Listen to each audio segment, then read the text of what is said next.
evening, participants. Welcome back.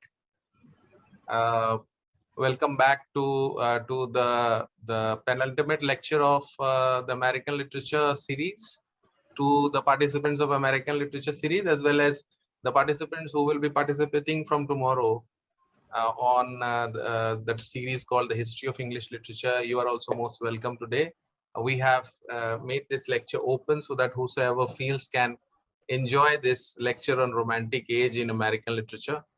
And some of you all were aware that Dr. Jayanthi was passing through a personal crisis, as a result of which she was not able to deliver. She was COVID positive, and then she had a personal loss, great personal, irreparable loss. But we are so thankful and we are so happy that she had that tenacity and that courage to come back and deliver the lecture within a very short span of time from the time of her great personal loss. So on behalf of Team DAATH Voyage, Dr. Jayanthi, we really thank you for your tenacity and for your courage and for your hard work. On behalf of Team DAATH Voyage, we welcome you. It's an absolute honor and pleasure to introduce Dr. Jayanthi. She is presently employed as an assistant professor at the University of Jazan, which is in Kingdom of Saudi Arabia. Proven professional, over 15 years of teaching experience and advising culturally diverse undergraduate and postgraduate students. She has published articles in various peer-reviewed and reputed journals of national and international repute. She has also served as in the capacity of resource person at many conferences and seminars. Adept at providing sound advice and social supports to students. She's a very highly committed and talented professional in the development and implementation of educational technology tools and applications in the classroom. In-depth knowledge of English language teaching, as well as literature, creative teaching, technology, and strategies that fully engage students in the learning process is the sole success mantra of Dr. Jayanthi Rajendran. On behalf of Team DAATH Voyage, we welcome you once again. Thank you for delivering this lecture. The platform is all yours, ma'am. Thank you, sir, for your wonderful introduction. And I'm greatly deemed to be honored to be a resource person for this wonderful series of lectures that's been conducted by you. Thank you, Dr. Shaikat Banerjee. Once again, my heartfelt gratitude to all the participants who are waiting for this lecture. And I would like to apologize for this late commencement of this particular lecture due to, as Dr. Shaikat told you, I had to undergo certain crisis, personally, and it was, psychologically also I was affected. But by the grace of God, I was able to, recollect myself back to this platform once again. And I'm very happy to, deliver this lecture. Before taking much of your time, let us move on to this particular lecture today. I'm going to talk about the American period of the Romantic period of the American literature from 1820 to 1865.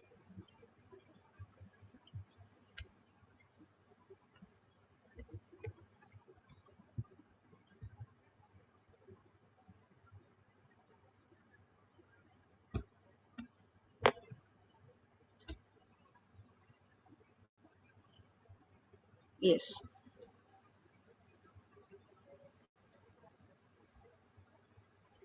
Okay, let me take you through this Romanticism, Romantic period.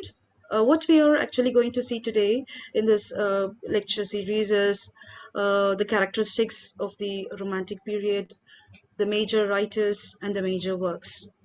Every period, as an introduction, the American literature, it stretches along for over 400 years. And, it has been divided into 5 major ages or periods. And, each and every period has its own unique, unique characteristics. And also it has its notable authors, and it also has its own repetitive works.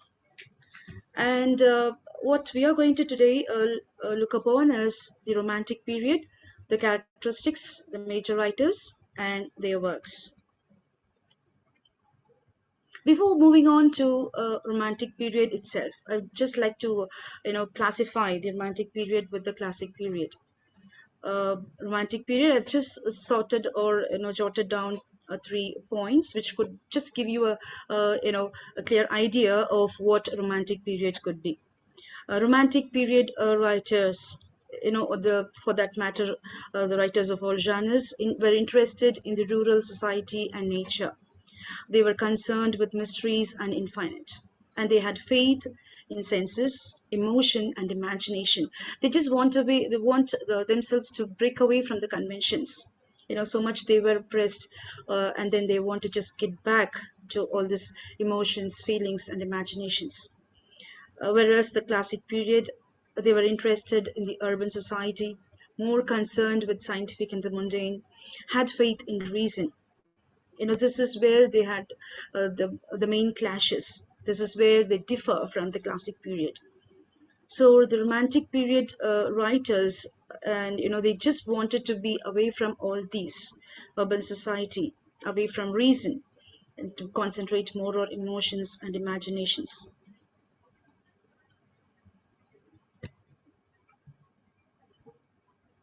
To begin with, the romantic movement in America was widely popular.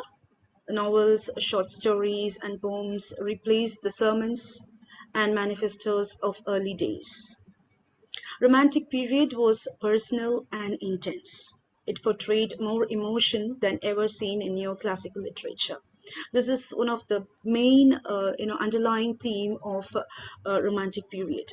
This is the emotion played an intense uh, role, and also it was so very personal, and they just want to be replaced from this sermons and manifestos because they want to just break away from conventions. Americans' preoccupation with freedom became a great source of motivation for romantic writers, as many were delighted in free expression and emotion without fear of ridicule and controversy. Poetry itself is called a platform to free expression. So they just wanted to get away.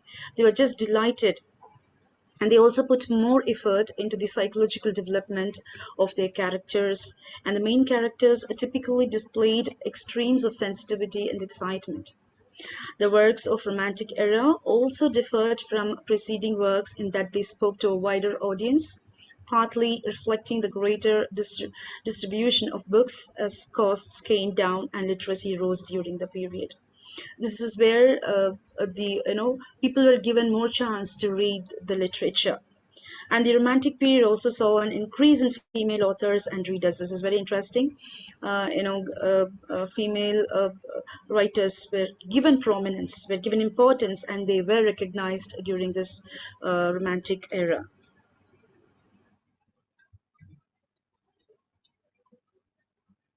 Here I have just uh, given or I'm just going to talk about the social and the political context during the romantic era or the romantic period. The period from 1784 to 1865 was a time of both development and division in the United States. After winning their independence from Britain in the Revolutionary War, Americans gradually extended their nation to the west. This is the movement of the frontier westward. They started, expanding their boundaries. The frontier westward, they started expanding their boundaries, and also the agricultural society with influential landholding aristocracy was giving way to modern industrial nation of large-scale employers and a growing restless middle class.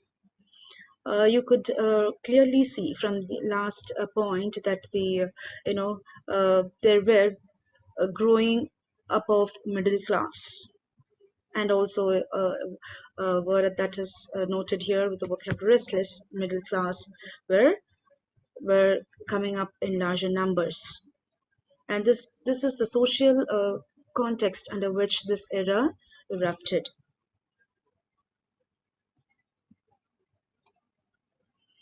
Also during this time there was a rise of secular colonial governments, threats to the to prevailing social structure were being posed by new revolutionary ideas. And also migration of people into population centers of Boston, New York, Charleston, Baltimore, and Philadelphia. Here, people started migrating to these certain places.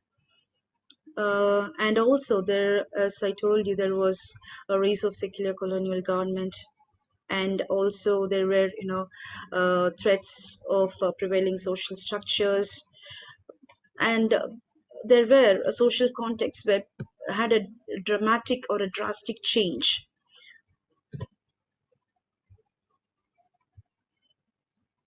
And due to this social and the political disturbances, what was the consequence?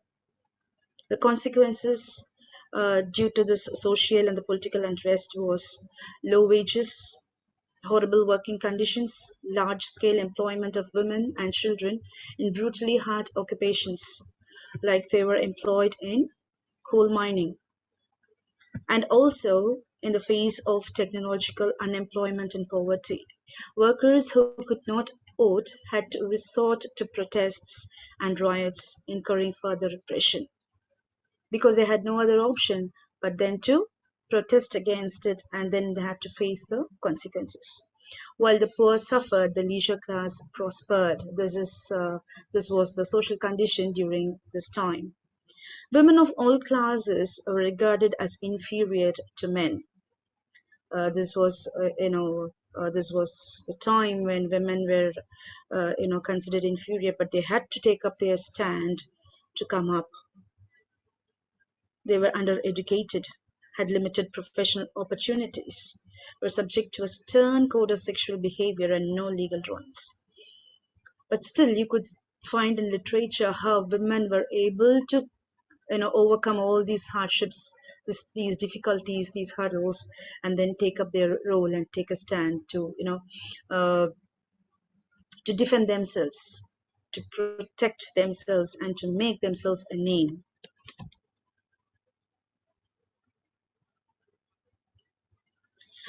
And what was the result due to these consequences? Where life became easier, less harsh.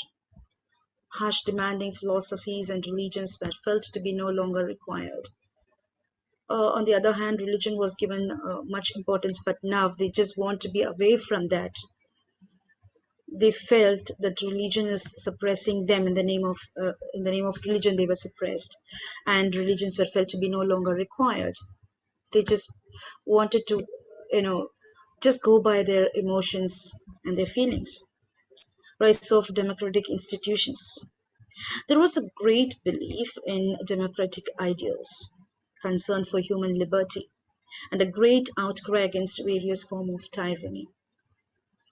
It's not just one or two, the results that came out of this, this period. It was so much that they had, concern for human liberty. This has been spoken out by many poets, many novelists, many dramatists. Slavery abolishment.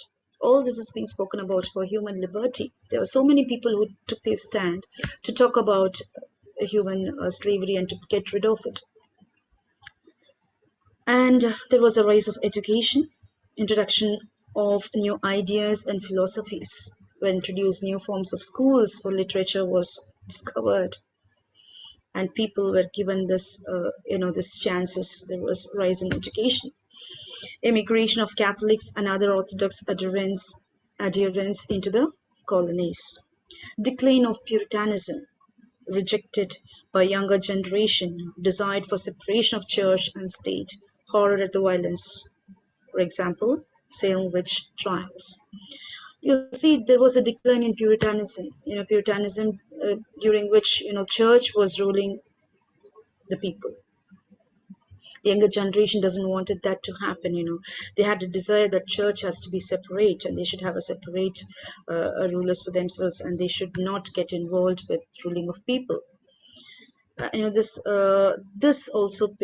was also a result of this uh, you know this social and political upheaval and all that. And the horror, the violence of Salem witch trials. For those who practiced witchcraft were hanged during 19th century. So these were the main reasons that they wanted to reject the church taking control of the society.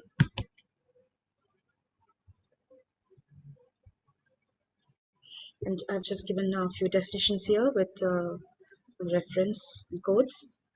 Romanticism as a term derived from romance, which from the medieval period and on simply meant a story, like the chivalric King Arthur legends, that was adventuristic and improbable. So it was just the term derived from a romance, and this is what it meant. But romances are distinguished from novels, which emphasizes the mundane and realistic. This is taken from the source which I've given here, McFarland. But many had the sense of the spirit of the age, that a great release of creative energy was occurring as accompaniment to political and social revolution. It's a spirit of the age, as it's been quoted. It was seen as an age of new beginnings and limitless possibilities. That is why they call this as the period of Renaissance. A new coming up, the spirit of age, something where you have a new beginning and limitless possibilities.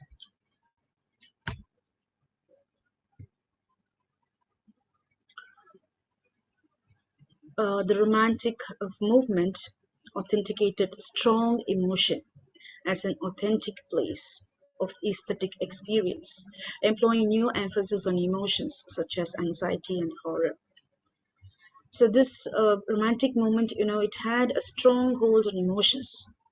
And also, nature was considered to be one of the best source to be inspired. That is the aesthetic experience that they have drawn from. Employing new emphasis on emotions such as anxiety and horror. You could see many writers whom I've quoted in the forthcoming slides, talking about horror, talking about anxiety, and all this relating to emotions, psychology, and so on. Romanticism reached beyond the rational and classicist ideal models to elevate a revived medievalism and elements of art and narrative perceived to be authentically medieval to escape the confines of population growth, urban sprawl, and industrialism. This is what they wanted to be away from, not confined to urban, but to the rural where they can enjoy the beauty of nature and, to escape the confines of population growth away from the urban places, urban sprawl, and industrialism. Industrialism was the main cause, the imperialism all propped in. They just wanted to be away from this romantic, writers. They wanted to like to have their life related with nature, enjoying its utmost beauty, and wanted to reach the peak of it. And that is why, as I told you, the new beginning, American Renaissance, was termed. The decades before the Civil War saw several American literary masterpieces. This period was referred to as the American Renaissance of literature. Often has been identified with American Romanticism and Transcendentalism. Literary nationalists at this time were calling for a movement that would develop a unique American literary style to distinguish American literature from British literature. This rise of new beginning led to define literature in a very different form.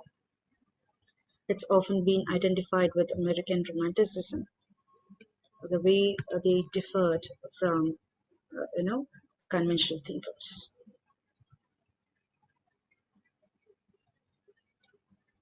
Before 18,000, American writers were not widely read, and Romantics changed this. See, they had the tool of, changing when they were not so well read or widely read. They made a twist in this literature, and it was because of them, literature sprung up. These writers redefined the American voice, personal and bold. These writers also defined the primary theme of American writing. Individualism was also given much importance, which we'll talk about it. The quest of the individual to define himself. Individual was given importance. American Romantics moved away from rigid structure of classics. That is why I just wanted to give you a brief difference between Romantic period and Classic period. Why they just differed from this rigid structure of the classics and to the appreciation of imagination and intuition or reason. It's not just getting away from the classics, but also they started appreciating imagination, started appreciating emotions, started appreciating nature, and they had their own, individualism, which was to define themselves. This is all because of this new eruption or new era called Romantic period.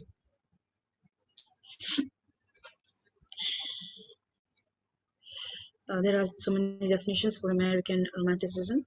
I've just pointed out few. It's an artistic, literary, and intellectual movement that originated in Europe toward the end of the 18th century. Literature depicting emotional matter in an imaginative form. This is another definition for American Romanticism. And the other one I quote, imagination, emotion, and freedom are certainly the focal points of Romanticism. Imagination, emotion, and freedom. Freedom from the classics. Liberalism in literature, a new form or a new, just a breakaway or just a breakthrough through which they had to get away from it. Liberalism literature. Self-expression and individual uniqueness. Self-expression, giving importance to the individual himself or themselves. So self-expression and individual uniqueness was given importance. So these are the quotes for American Romanticism. Now I'd like to touch upon the basic characteristics of Romanticism. Now I gave you a few definitions of what Romanticism is. Here I've just given basic characteristics of the writers of all genres. I've just jotted out in points. Many writers purposely secluded themselves from society to focus on their individual dream. Here also comes, the individualism, the writer focusing on himself or herself. Humble, rustic subject matter and plain style became the principal subject and medium of poetry. This is the basic characteristic of poetry. Then, belief that reality is spiritual as well as physical. Faith that human beings are basically good, not evil. Here also comes contradictory ideas of the writers where they say different it's perception of the writers. As we deal deep into the works of different writers, we'll be able to see that faith that human beings are basically good and not evil. And also it's a quest for long search. So far they were all suppressed, name of religion and convention, but they had to break away, and there was a search for something new erupted, and it was a quest for a long search which they found in this period. Closeness with nature was seen as bringing out humanity's innate goodness. The writers also worked closely with nature, observing nature, uh, depicting nature in their writing and talking about nature. Their closeness, their oneness with nature was seen as bringing out humanity's innate goodness. Apart from that, the belief that the universe is an organic whole, on the analog of man, rather than a random series of chemical and physical reactions, and is sustained by justice and love, the universal is moral. This is what they wanted to basically reveal to the whole world, that this is what the Romantic age had to reveal. Many Romantic poems explore the realm of mystery and magic, incorporate materials from folklore, superstition, etc. Edgar Allan Poe is one of such a wonderful poet. The Raven. He talks about superstitious beliefs, and are often set in this distant or faraway places. They through their poem, they they just revealed, or they incorporated mysteries, magic, and also all such things that we just touched upon. And also the other aspect, or the other characteristic, was refusing to accept limitations. This is where they broke out. They cannot limit themselves, so they were refusing to accept limitations. Human beings set infinite, inaccessible goals, thus making failure and imperfection glorious accomplishment. They just want to get away from all these limitations. It's being set infinite. And they had, inaccessible goals, thus making failure and imperfection glorious accomplishment. Through failures, they were able to achieve or accomplish. The other point is there was a great belief in democratic ideals. This is what I already have told you: concern for human liberty and a great outcry against various forms of tyranny. And the other important point that I would like to focus here is individualism. Individualism is one of the most, or the important, Romantic poetry characteristics. Representation of a hero, a person with exceptional genius, is of a common occurrence in Romantic poetry. Heroes are depicted as personalities which exhibit boldness. Sometimes the speaker, the writer, could be the personality. Here, heroes are depicted as personalities which exhibit boldness. This quality, boldness, is in contrast with that of restraints depicted in the ancient classics. This is the difference between the classics and the romantics.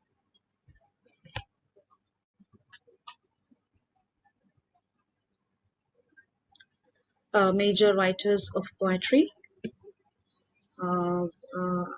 I'm going to talk about Henry Wadsworth Longfellow, Lydia Sigourney, Edgar Allan Poe, Walt Whitman, and Emily Dickinson.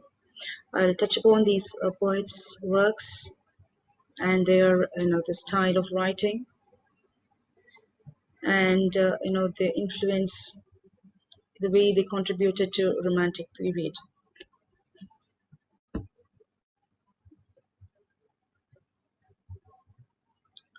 And then I'll also touch upon prose, focusing on Edgar Allan Poe, Rebecca Harding Davis, William Lloyd Garrison.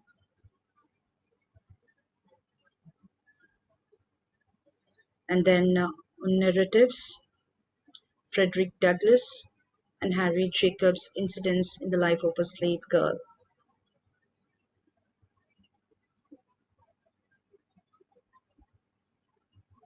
And then we'll move on to novels: James Fenimore Cooper, Nathaniel Hawthorne, Catherine Maria Sedgwick, and Herman Melville, Susan Warner, Maria Susanna Cummins, The Lamplighter, Harriet Beecher Stowe's Uncle Tom's Cabin, and William Wells Brown, Harriet T. Wilson.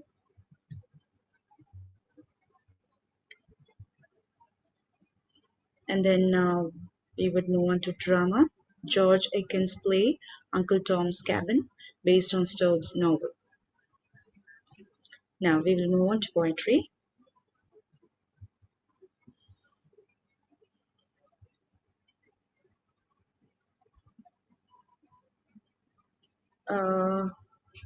I would like to talk about, Walt Whitman, the American poet and essayist.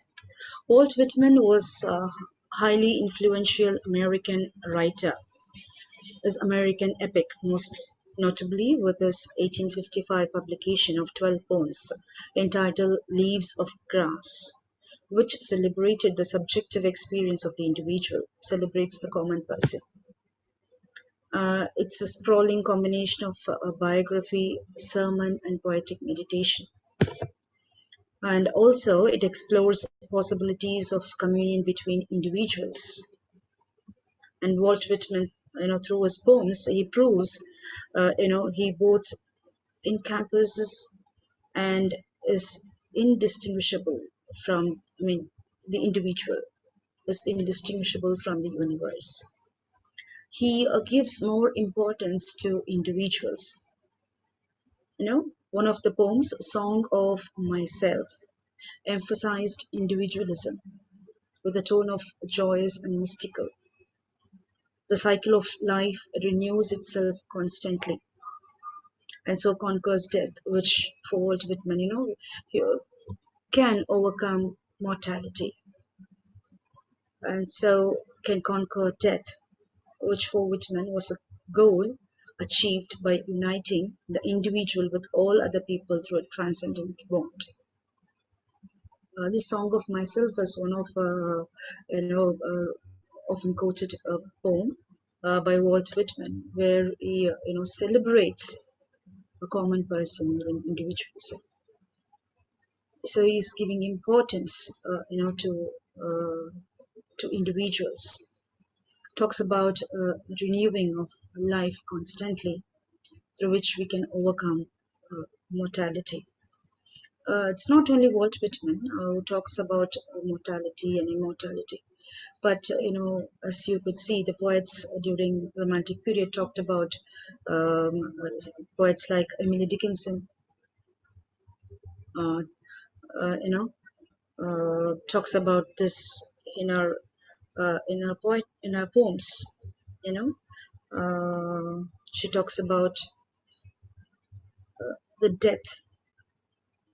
Talks about death as a passage to just move on to a eternal world. It's just a passage. She says, she's not afraid of death, but rather she feels that this is just a passage through which she can move on to eternity, and considers death as nothing. And similar poets have talked about um, mortality and immortality, and Walt Whitman, who celebrates the subjective experience of the individual, also talks about this mortal life and immortality.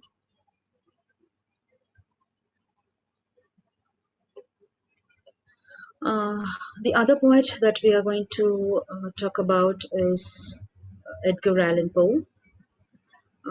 Edgar Allan Poe, a popular author, critic, and poet, decried, I quote, the so-called poetry of the so-called transcendentals.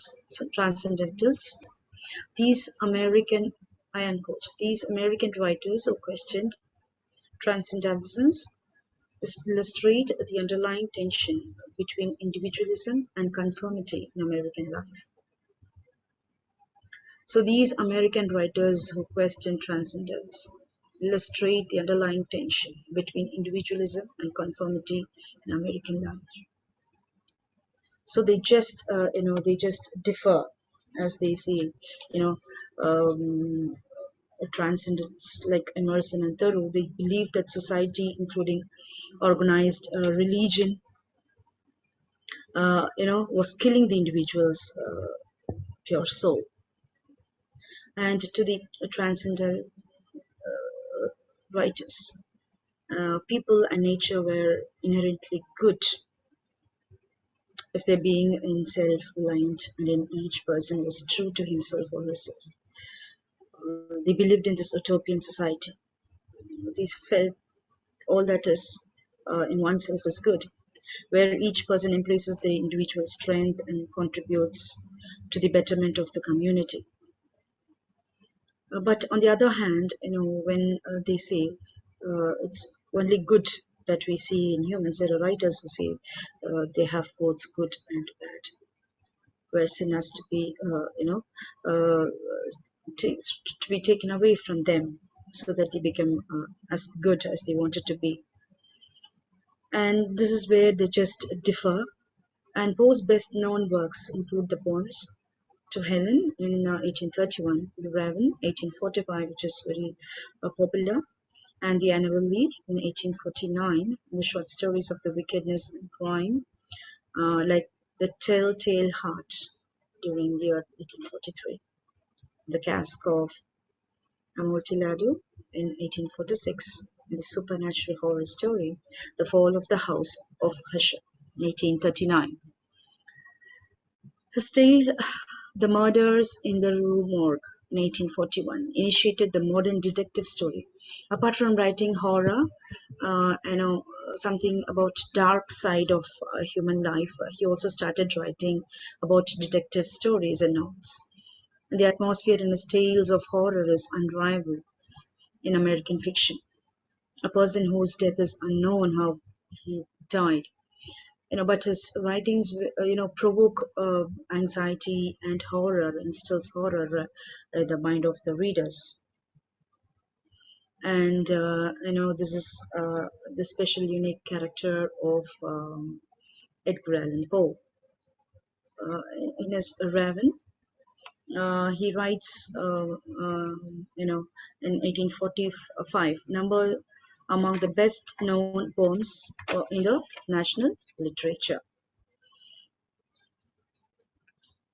And in this particular poem, The Raven, the speaker sits on the chamber, missing his love.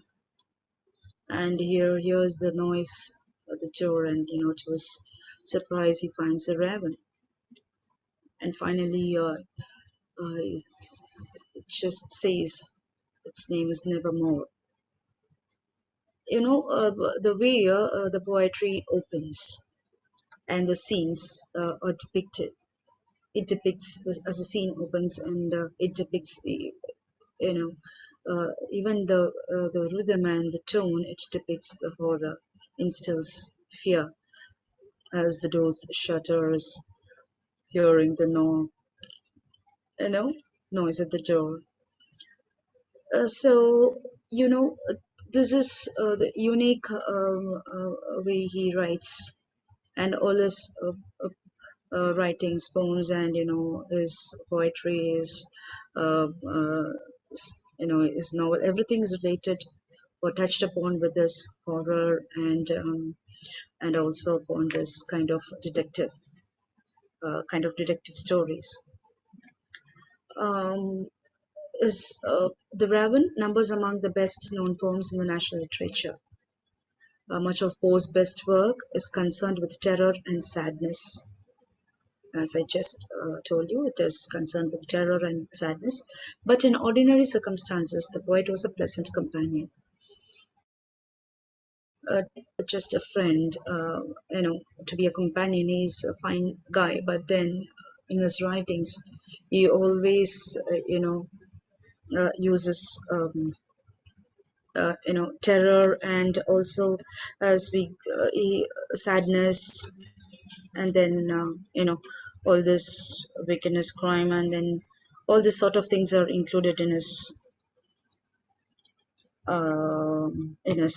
writings. And he also is a person who comes under this dark romanticism. because it focus dark romanticism, the characteristics, because it actually focuses on fallibility, also on self-destruction, judgment, punishment, and also psychological effects of guilt and sin. So it was not only Edgar Allan Poe who belonged to this type of dark romanticism, but Nathaniel Hawthorne, Herman Melville, and also Emily Dickinson was a part of this. Talking about sin, talking about psychological effects of guilt, because she was much into reading Bible, especially the Book of Revelation, which made her think what what is the hindrance stopping one to go to heaven. So there are lots of writers who belong to this type of dark romanticism, and Edgar Allan Poe is one among them because of the nature of his writings, especially with that of horror and terror and sadness.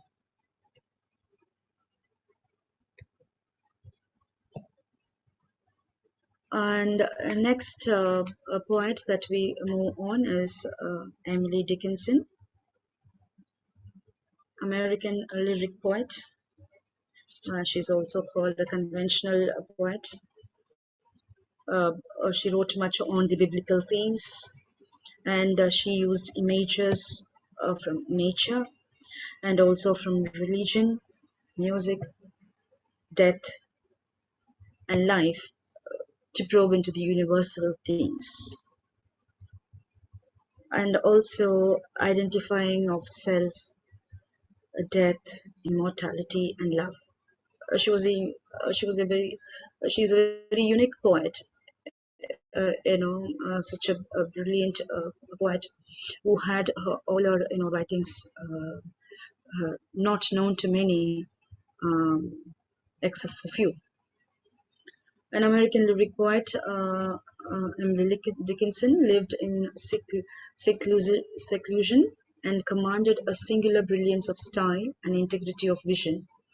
Was widely considered to be one of the two leading 19th century American poets. One was Walt Whitman, the other Emily Dickinson. Emily Dickinson began writing poetry in 1830s. To the surprise of the readers, it was just only 10 of Emily Dickinson's nearly 1,800 poems are known to have published in her lifetime. She was devoted to private pursuits. She sent hundreds of poems to friends in correspondence, while apparently keeping the greater number to herself. It was only after her death her siblings found out that it was in her drawers, it was kept in the closet. So it was she had her poems kept without being read by many or published, except for few. And she sent hundreds of poems to friends and correspondents while apparently keeping a greater number to herself.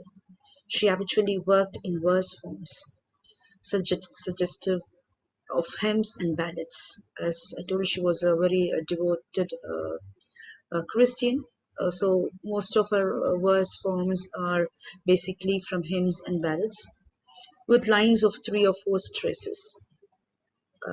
Here I'm just touching about the style of Emily Dickinson's writing. Her unusual off rhymes have been seen as both experimental and influenced by the 18th century humanist Isaac Watts. Poets are also touched by many writers, poets during the time. They just wanted to relate themselves to, if they really like or if they are fond of their writings, they just want to imitate. We have writers who imitated others, and she freely ignored the usual rules of versification and even of grammar. And in the intellectual context of her work, She likewise proved exceptionally bold and original. There was in her writing there was no rules to follow certain grammar. It was all, she was very bold. She was very original. Never bothered about the grammatical rules when she wrote. Her verse is distinguished by its epigrammatic compression and also haunting personal voice. Her writings are very, it's very bold, and also enigmatic brilliance and lack of high polish. She was influenced by both the transcendentalisms of Ralph Waldo Emerson and the mid-century tendencies of liberal protest orthodoxy. She was influenced by Emerson and also by the Protestant orthodoxy. By the way the Protestants lived, the liberal Protestants. They just they go to church, keep themselves pious, and not much into this, worldly things. So they just keep themselves away from all this. These influences pushed her toward a more symbolic understanding of religious truth and helped shape her vocation as poet. So these influence of writers and the way she lived influenced her much that she became a poet, uh, you know, of such a bold and originality. And also, though Dickinson wrote little about American Civil War, which was then raging, her awareness of its multiple tragedies seemed to have empowered her poetic devices.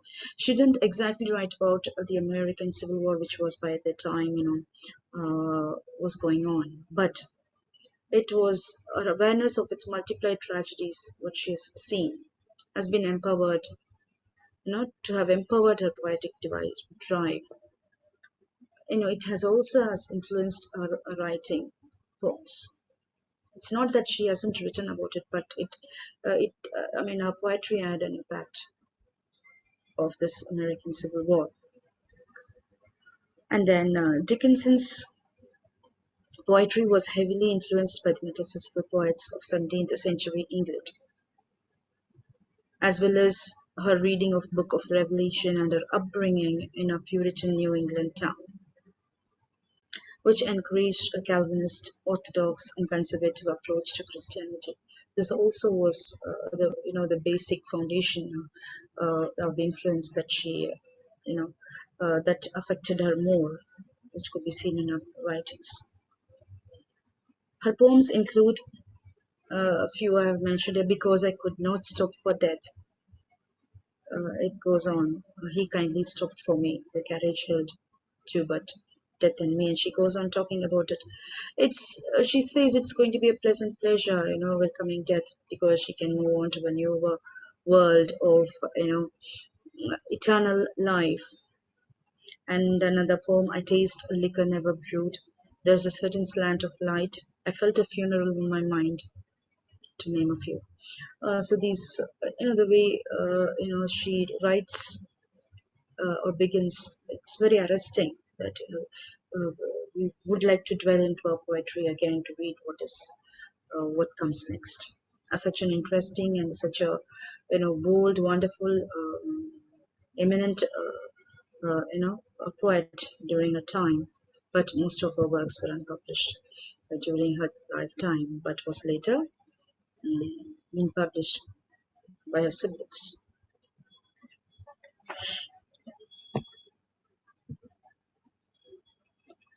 The next poet whom I would like to talk about is Lydia Sigourney, popular writer known as the Sweet Singer of Hartford, who was one of the first American women to succeed at a literary career. She's another poet, who has earned a name in American literature. Lydia Huntley or Lydia Sigourney, full name Lydia Huntley Sigourney, worked as a school teacher and published her first work, Moral Pieces in Prose and Verse, in 1815.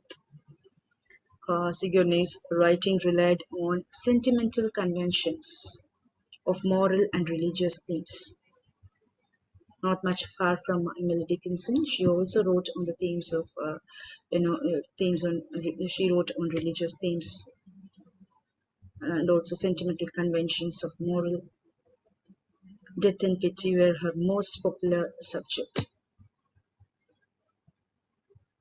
Her best-known prose work was Letters to Young Ladies in 1833, and her illustrated poems, 1849, was published in a series that included the poems of Henry Wadsworth Longfellow. Her autobiography, Letters of Life, appeared in 1866. Her poems, Death of an Infant, Indian Names, these are the names of the poems that she has written. The Western Immigrant, and Poetry. Poetry is also one of her poems. Appeared in magazines and gift books, as well as in her own collected volumes. Especially this, this poem, Indian Name. It's has a very lasting impression they have left. The names. This is the spirit of the Indian lives on in nature. She says that the spirit of Indian lives on in nature. That is the name they leave behind. And especially the last stanza was very powerful. She uses ethos to grip at the heart of the reader. It's just what they leave behind. The name is so very vehement and so very, very impressive, as she says.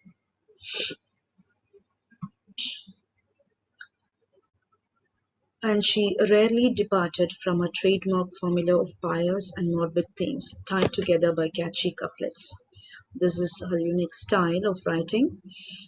She was very pious, focused on the themes of religion and very conventional moral values, and also morbid themes tied together by catchy couplets. Apart from that, her poetry, like her prose, was about public subject, focused on history, slavery, missionary work. She also talked about, she also, wrote about the slavery. It was the time when the African American were, subject to bonds and slaves, where, they were trying to get rid of it. You can see this emancipation proclamation, and, so many people, trying to abolish this kind of slavery system. It just doesn't, happen in their society, but it affects, each and every individual. So they felt like, they have to, some or the other way, they have to convey their feelings. And that is how, this literature, gave way for them to express themselves. So the subjects that they have talked about was about history, slavery, missionary work, related to, Christian work of,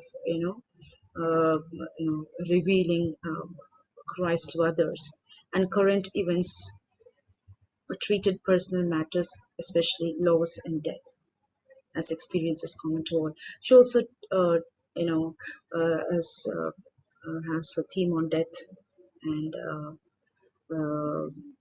she talks about the mortality and immortality.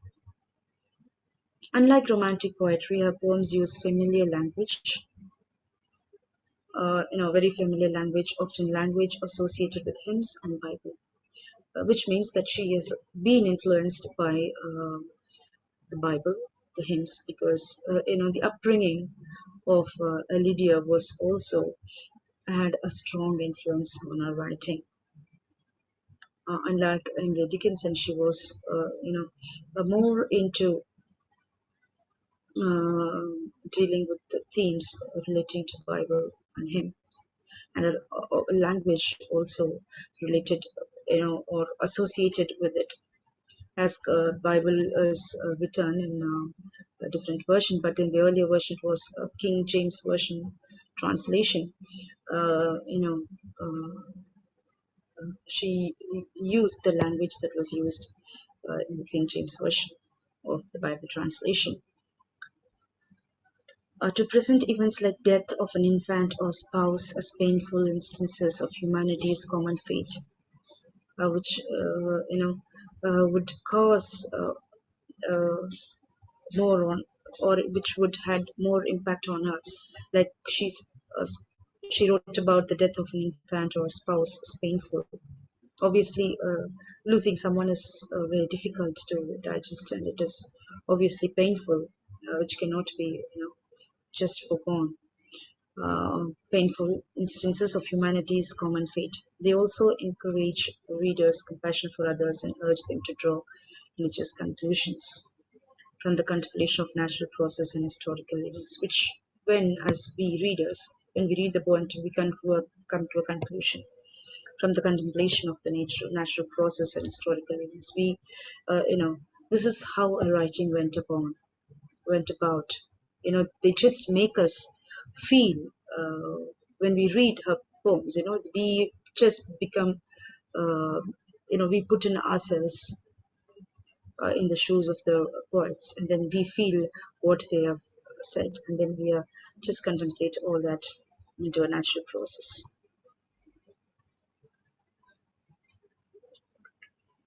And the other poet, Henry Wadsworth Longfellow, uh, is a very familiar person to us, you know, because he has written um, rhymes which children are familiar with, mothers are familiar with. His rhymes still echoes in our ears. Rhymes from the Mother Goose. It's a world of nursery songs learned in early childhood. It's just very nostalgic. Takes us back to our childhood days where we remember the rhymes. Rhymes and melodies. He's very famous for his rhymes and melodies. Henry Wadsworth Longfellow was one of the most widely known and best loved American poet of 19th century. He achieved a level of national and international prominence previously unequaled in the literary history of the United States, and is one of the few American writers honored in the Poets' Corner of Westminster. A very prominent poet, and also he has been honored with Poets' Corner of Westminster, which is a honorable title. Poems such as Paul Revere's Ride, Evangeline, A Tale of Acadie, and A Psalm of Life were mainstays of primary and secondary school curriculum. As I told you, children, they would really remember Henry Longfellow. Longfellow made pioneering contributions to American literary life by exemplifying the possibility of a successful authorial career by linking American poetry to European tradition beyond England, and by developing a surprisingly wide readership for romantic poetry. He made this pioneering contribution of linking American poetry to European traditions. And due to this, he had a wide range of readers across the country. And he was one who wrote ballads like The Skeleton, The Endymion, The Rainy Day, to name a few. And also Birds of Passage, and then The Aftermath, The Daylight, The Moonlight, and some of his early poems like An April, Woods in Winter, as I told you, another tale, Evangeline, A Tale of Acadie, also is and also the In the Harbor, and he also has written poems on slavery. He is not just a poet who just wrote upon or touched upon or just was lingering on rhymes and melodies alone, but he also was, as I told you, they were also influenced by what was happening politically and socially, which influenced them to write on slavery also.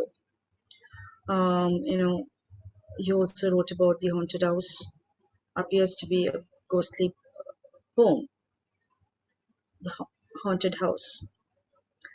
But subtly, he takes I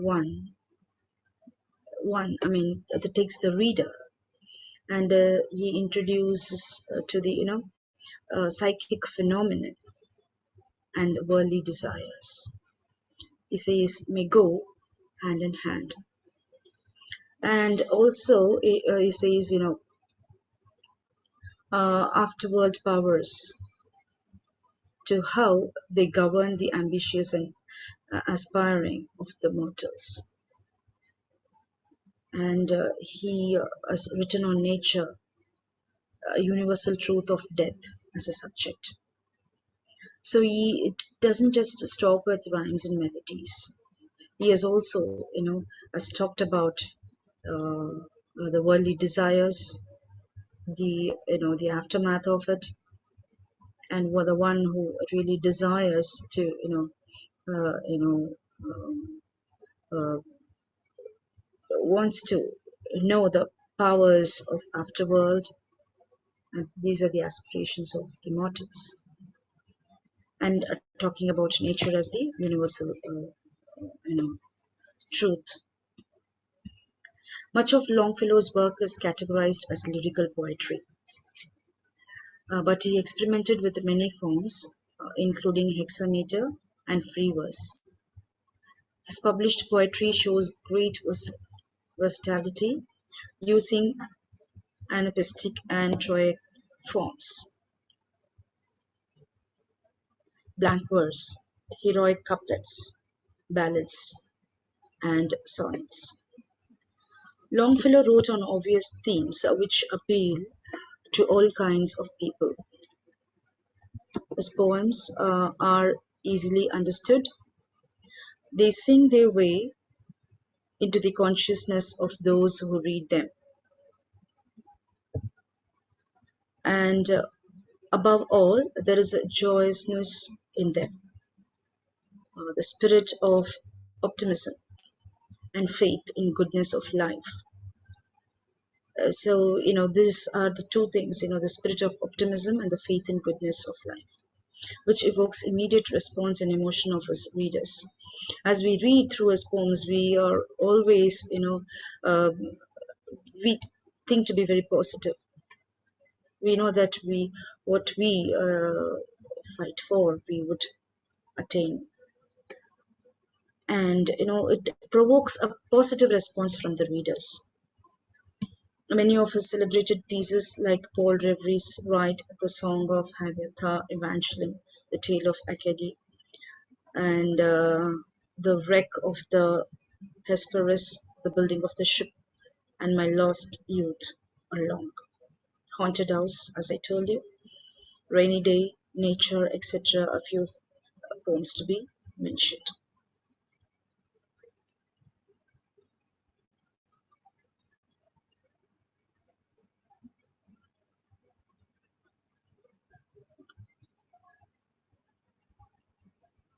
And then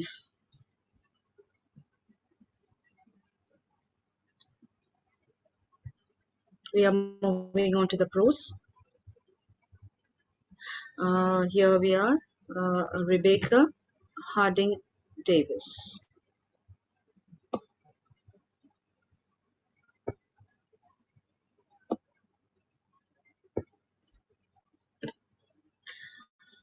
Rebecca Blaine Harding Davis, American essayist and writer, remembered, primarily for a story,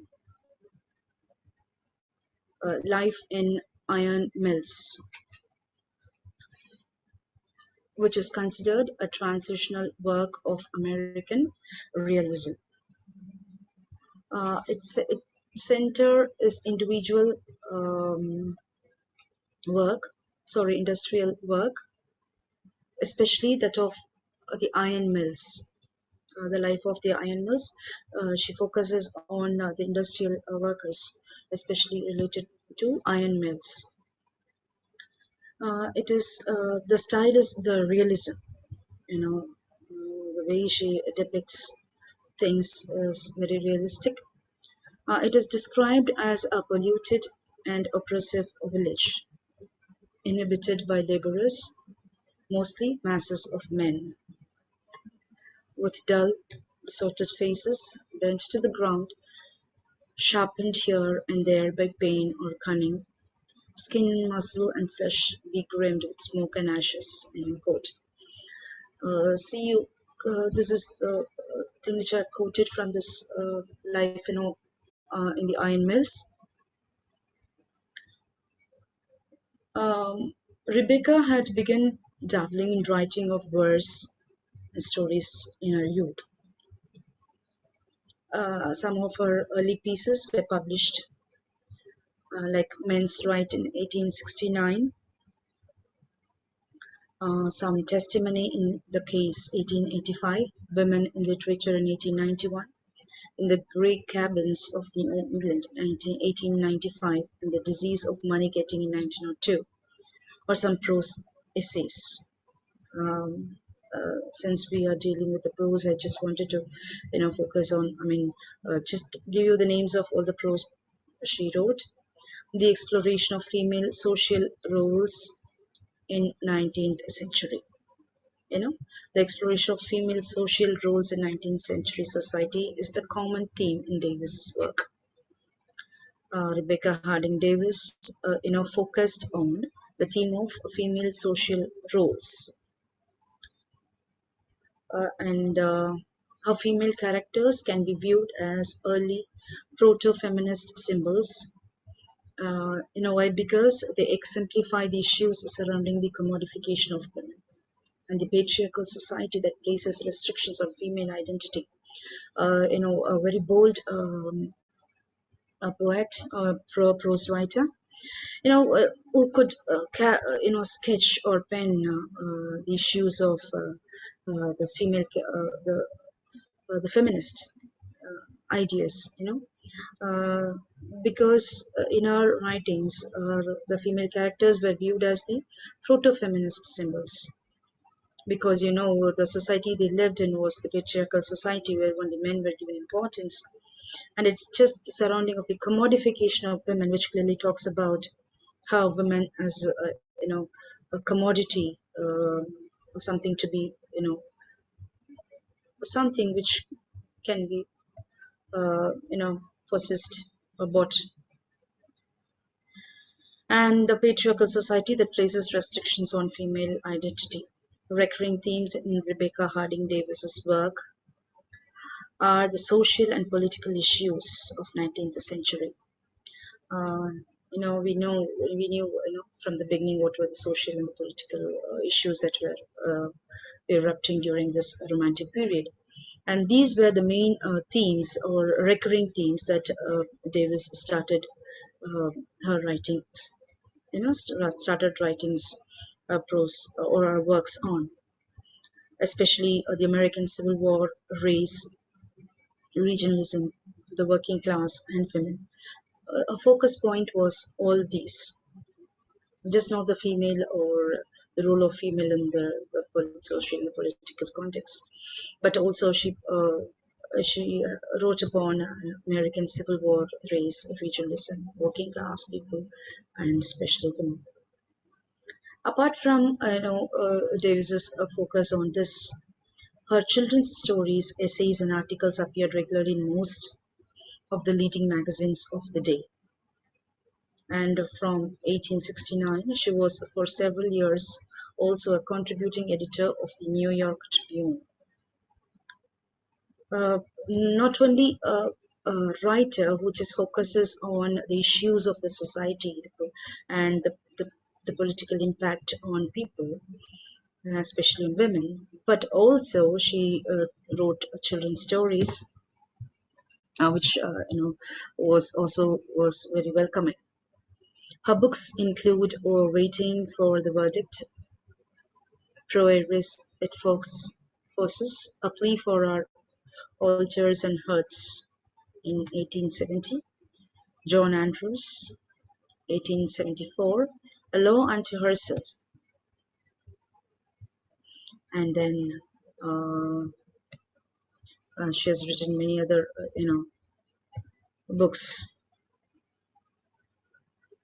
and A Law Unto Herself in 1878, Natasha in 1886, and Schilhoutus of American Life in 1992, Francis Walter's 1896, and the Autobiographical Bits of Gossip in 1904.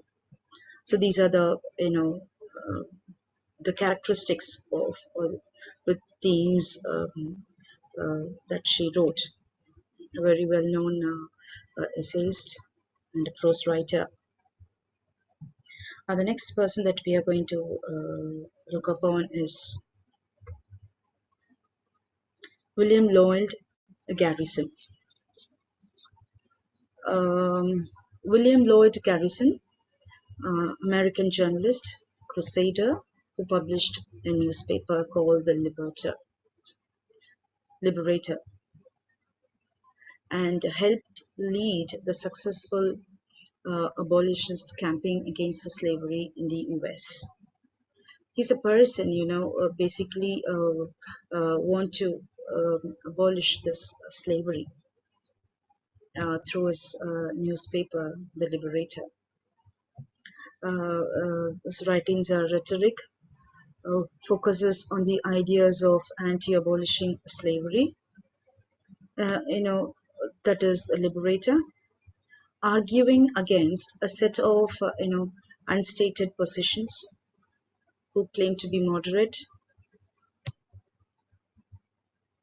And also Garrison returned to Boston, and the following year he began publishing The Liberator, which became known as the most uncompromising of American anti-slavery journals.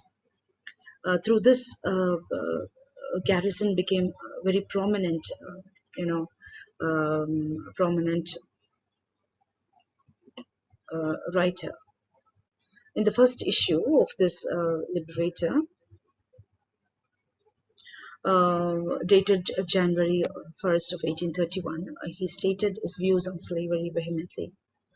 I quote, "I do not wish to think or speak or write with moderation. I am in earnest. I will not evacuate. I will not excuse. I will not retreat a single inch. I'll be heard."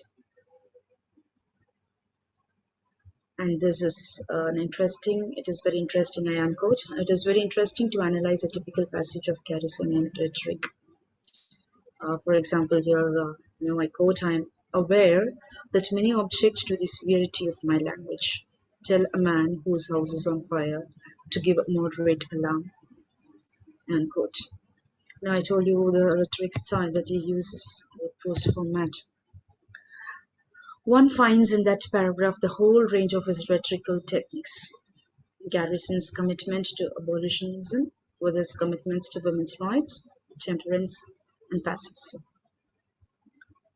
Garrison may be seen and be presented in the history texts as a fringy radical. He tends to focus questions of effectiveness or historical significance and of radicalism generally. A person who was, literally, fighting through his pen and paper to abolish slavery. Through his writings, many were able to support the view of this anti-abolishing slavery. In 1865, he attempted without success to dissolve the American Anti-Slavery Society and then resigned. And in December 1865, he published the last issue of the Liberator and announced that my vocation of an abolitionist is ended. And with 1865, he said he resigned, and finally said it's been ended. He spent his last 14 years in retirement from public affairs, but still he was regularly supporting the Republican Party and continuing to champion temperance, women's rights, pacifism, and free trade. And I just quote a few of his words. "It is enough for me," he explained in justifying his refusal to participate in radical egalitarian politics, "that every yoke is broken and every bondman set free." What he, visualized, or the vision that he had is that,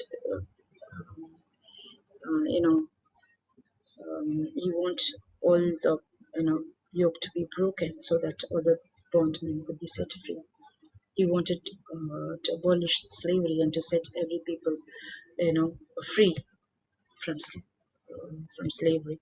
He wanted a free America where the Africans were given freedom to move about freely in their society without being subjugated under the act of slavery.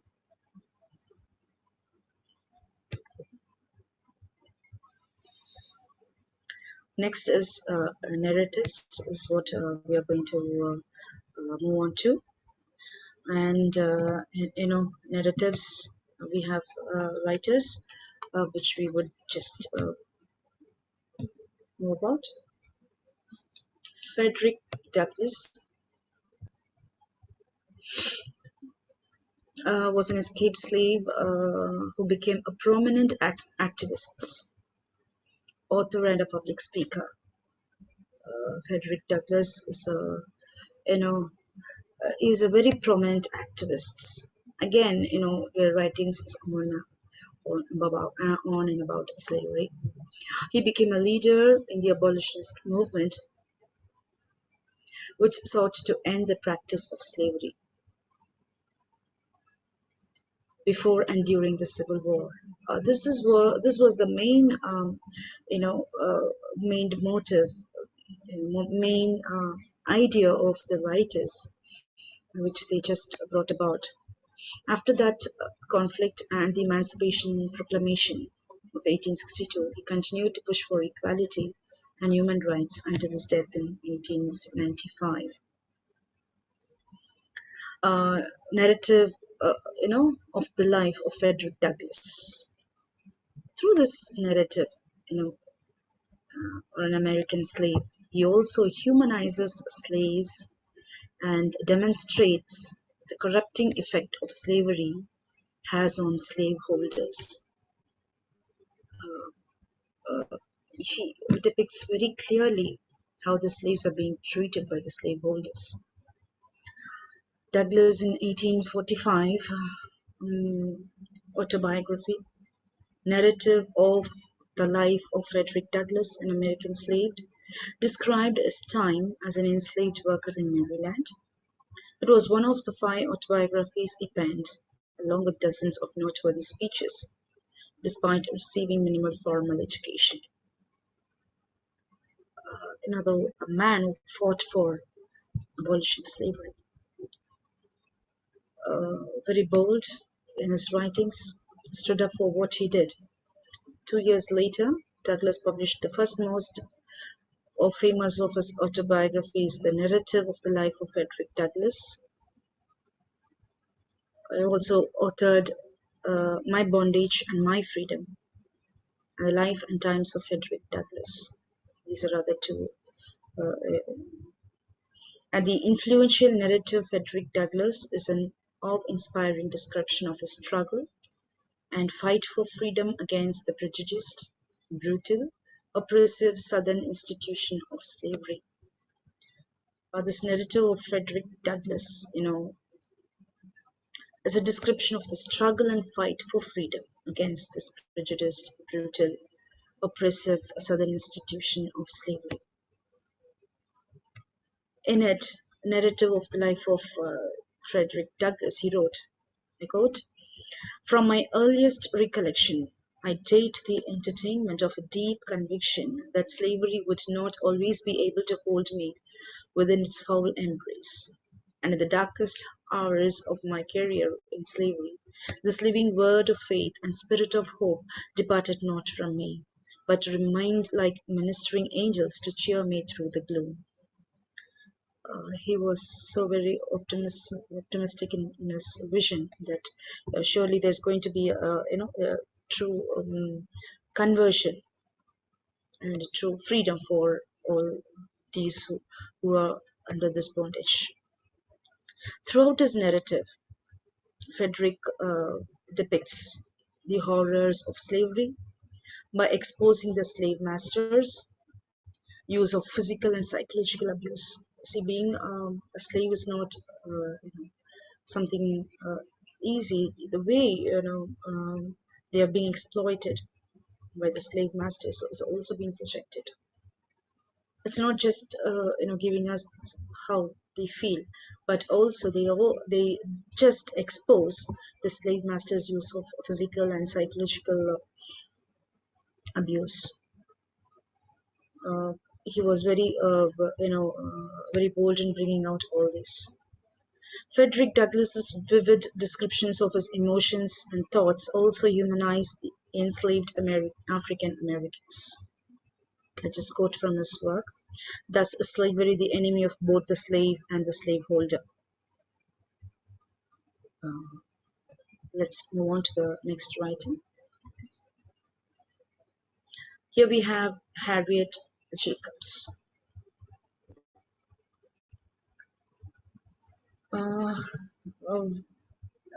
She was also a very eminent, most comprising writer, Harriet Ann Jacobs, an American abolitionist and autobiographer, who crafted her own experiences into an eloquent and uncompromising slave narrative. You can just see the picture of the incidents in a life of a slave girl.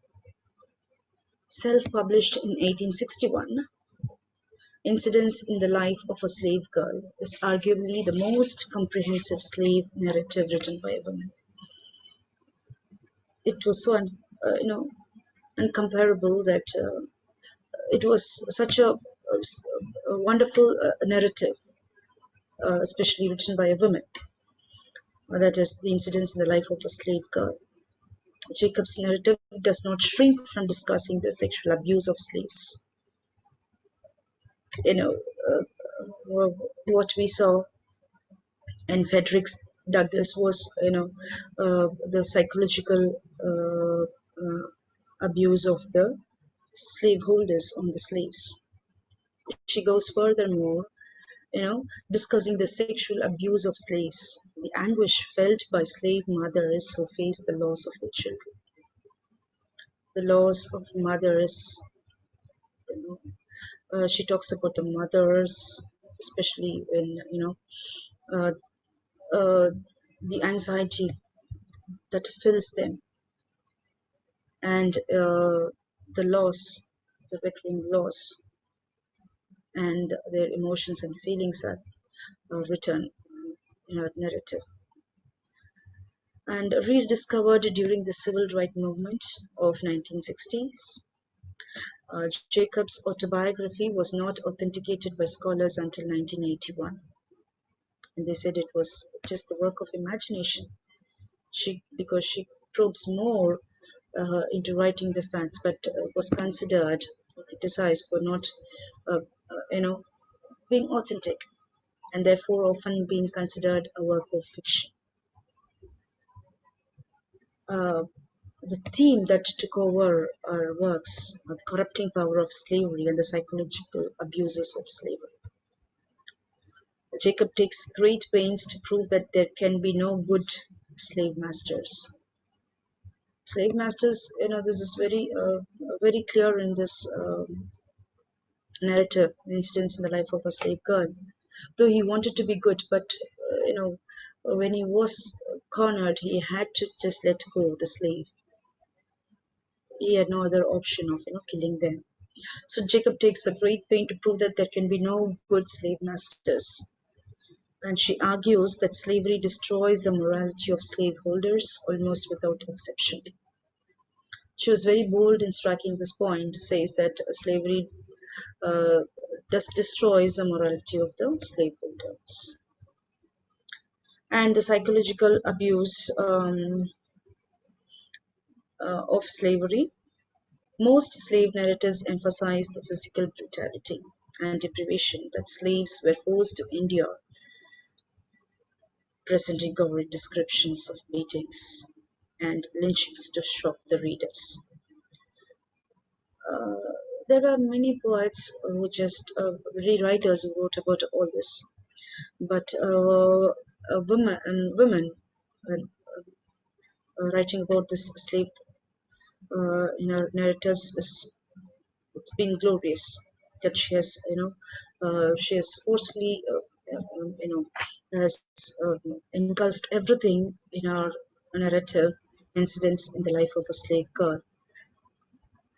How a mother could feel the loss of her children, and also the sexual abuse that has been that a slave undergoes in the hands of the slave holders.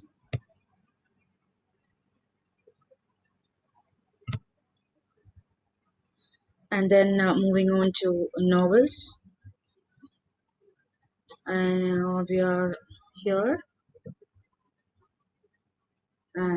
Nathaniel Hawthorne.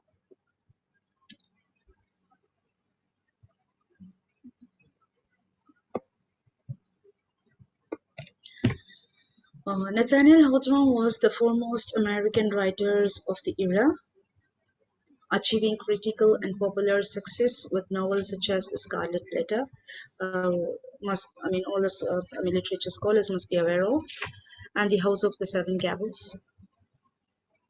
He was an outstanding writer. Some of his best novels include just mentioned here a few.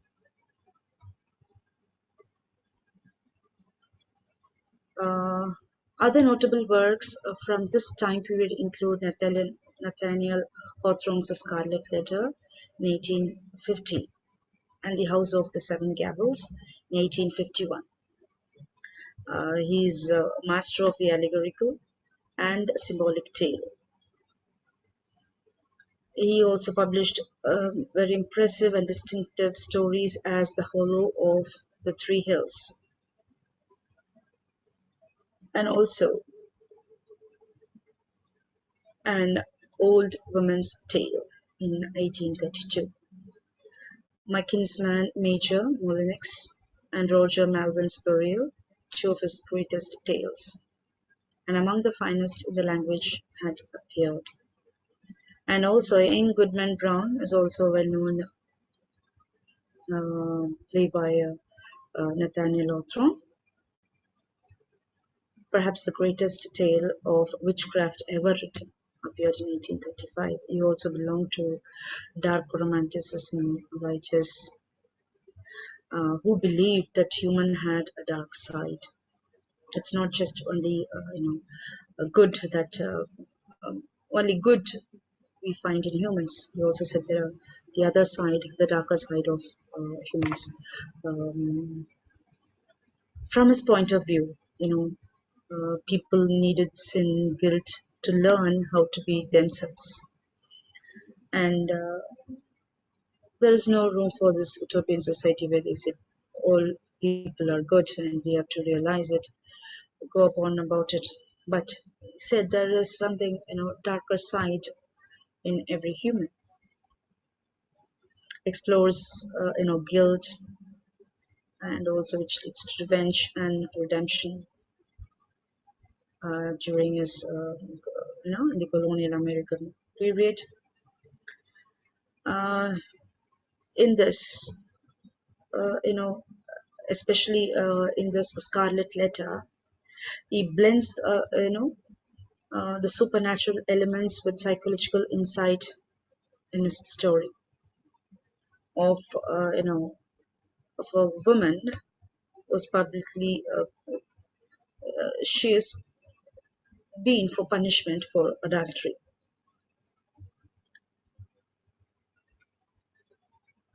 His writings won universal acclaim with the use of imagery, symbolism, allegory, and irony, along with a simple, straightforward writing style. His works speak about the mastery of his art, such as The Scarlet Letter, presents the highly integrated structures, inextricably bound characters, and tangled life there. It's just not the way he writes, see how it's the intertwine of the characters, the language, the presentation, the theme, the symbols, and the allegory, the imagery, everything that he includes. It's all highly integrated with the structure. Love also marks the center of his work, but there is no romantic escape fictionalized in his works. Instead, he displayed a scrutiny of mental and physical facts of life. This is also something which has to be noted. Just displayed the scrutiny of mental and physical facts of life. The recurring themes in most of his writings are love, life, religion, and dark romanticism. As I said, he was a part of it, where they just believed human had the other side, which was dark. And Hawthorne's writing is some of the earliest American writing whose themes have transcended time. It just have transcended the time. Religious hypocrisy and the effects of guilt and sin are the two issues that we still debate, question, and explore, which was clearly seen. While he is not the inventor of such ideas, he has left us with a unique perspective from a unique time. Such a interesting person who we can understand who people are and how to to transcend time. He wrote mainly on the themes of love, religion, life, and the other side of the human, the dark side of the humans. And moving on to the next writer, James Fenimore Cooper.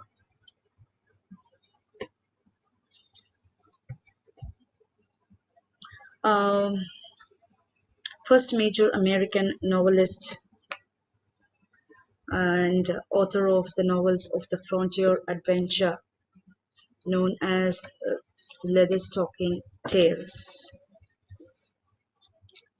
featuring the wilderness scout called Natty Bumppo or Hockey.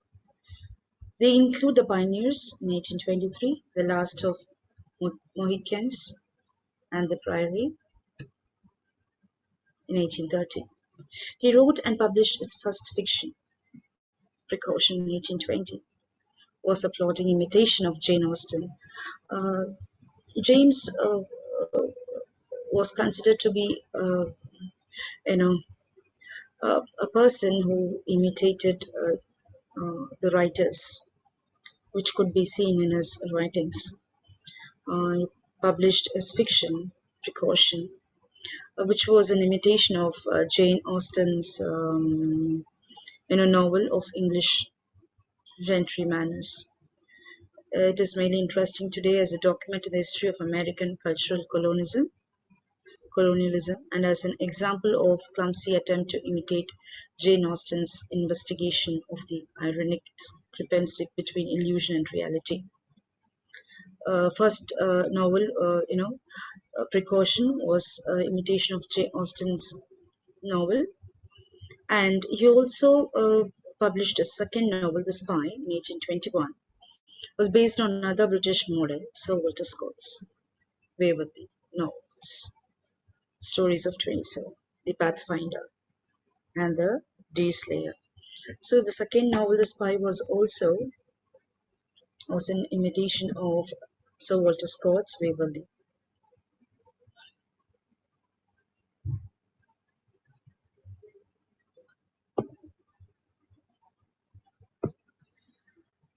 The Spy by Cooper broke new ground by using an American Revolutionary War setting based partly on the experiences of his wife's British loyalist family, and by introducing several distinctively American character types. Like Scott's novels of Scotland, The Spy is a drama of conflicting loyalties and interests in which the action mirrors and expresses more subtle internal psychological tensions. The Spy soon brought him international fame and a certain amount of wealth. Through this second novel, The Spy, he was able to attain fame and achieve wealth. Which was depicting the conflicts of the loyalties and their interests, which was mirrored in this novel, The Spy.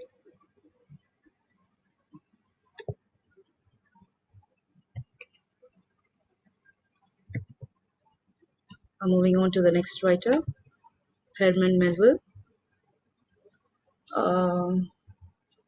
Herman Melville, American novelist, short story writer, and poet, best known for his novels of the sea, Moby Dick, including his masterpiece, Moby Dick, a person known for his travel.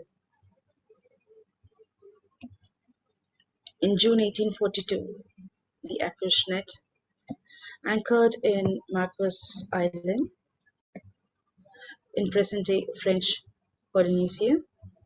Melville's adventures here, somewhat romanticized, became the subject of his first novel, Tippy. In July, Melville and a companion jumped ship and, according to Tippy, spent about 4 months as captives, reputedly cannibalistic Tippy people. However, these people were very faithful to the imaginative impact of the experience of Melville. Despite imaginations of danger, he represented the exotic valleys of these people as idyllic sanctuary from hustling, aggressive civilization. It's through his adventures, Melville had to, get reconciled with such types of, civilization, aggressive civilization, as he says, get adapted to it. Although Melville was down for 1/20 share of the whalers' proceeds, this is where these 2 points. The voyage had been unproductive. He joined the mutiny, and from which he escaped without difficulty from one of the jail of Tahitian. He escaped these 2 events and the sequel, Melville, based on his second book, More. The experience that he had and the experience of escaping from this jail found a sequel to it, which is based on his second book, The Omo. Light-hearted in tone, with the mutiny shown as something of a farce, it describes Melville's travel through the islands, accompanied by Long Ghost, formerly the ship's doctor, now turned drifter. A man of adventures, travel, moving on, traveling into different places. The carefree roving confirmed Melville's bitterness against colonial and especially missionary debasement of native Tahitian peoples. In 1847, Melville began a third book, Marty, in 1849, and became a regular contributor of reviews and other pieces to literary journal. To his new acquaintances in New York City, he appeared the character of his own books.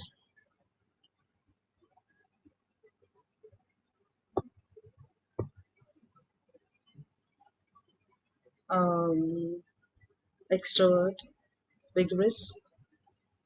These are something to describe, with a cigar in his Spanish eyes, as someone has described him.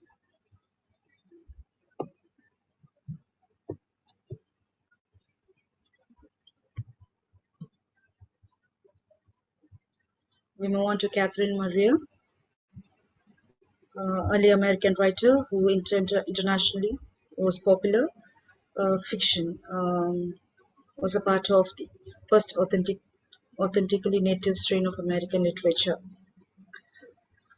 She undertook to write a tract on the bigotry of Orthodox Calvinism. By the time of its anonymous publication in 1822, the tract had evolved into a novel. The tract on bigotry of Orthodox Calvinism has now become evolved into a novel called A New England Tale, which enjoyed considerable success. It was remarkable in its lively and accurate portrayal of the scenes and characters of Sedgwick's native Berkshire Hills. It's something which she portrays the scenes and the characters of Berkshire Hills. She followed with Redwood in 1824 and Hopelessly and Clarence in 1930 and The Linwoods in 1835, establishing a firm reputation as a novelist and contributing significantly to the development of native literature. Novelist, writing about the people, the native scenes, and all that. About their native comes under the native literature. For 2 decades thereafter, Sedgwick's literary works consisted of stories and tracts on various moral topics that were published in periodicals and gift books. And this is her last novel, Married or Single, was published in 1857.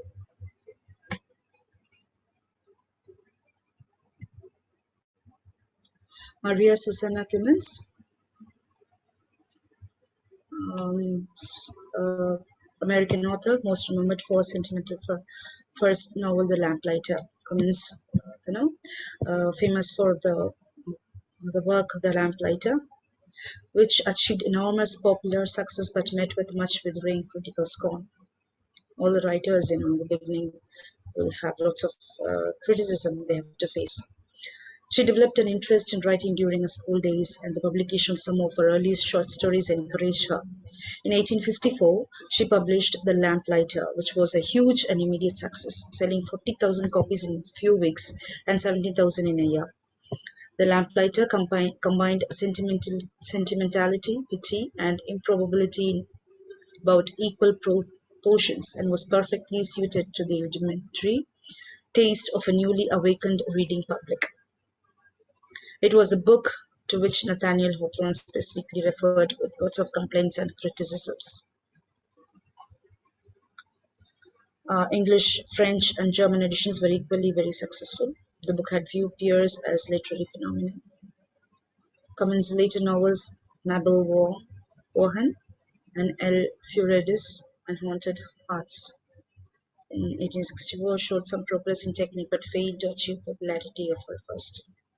It was the first and the best novel that could, we could talk about this Maria Susanna Cummins. But the later was not that very accomplishing or to say fulfilled her art of writing.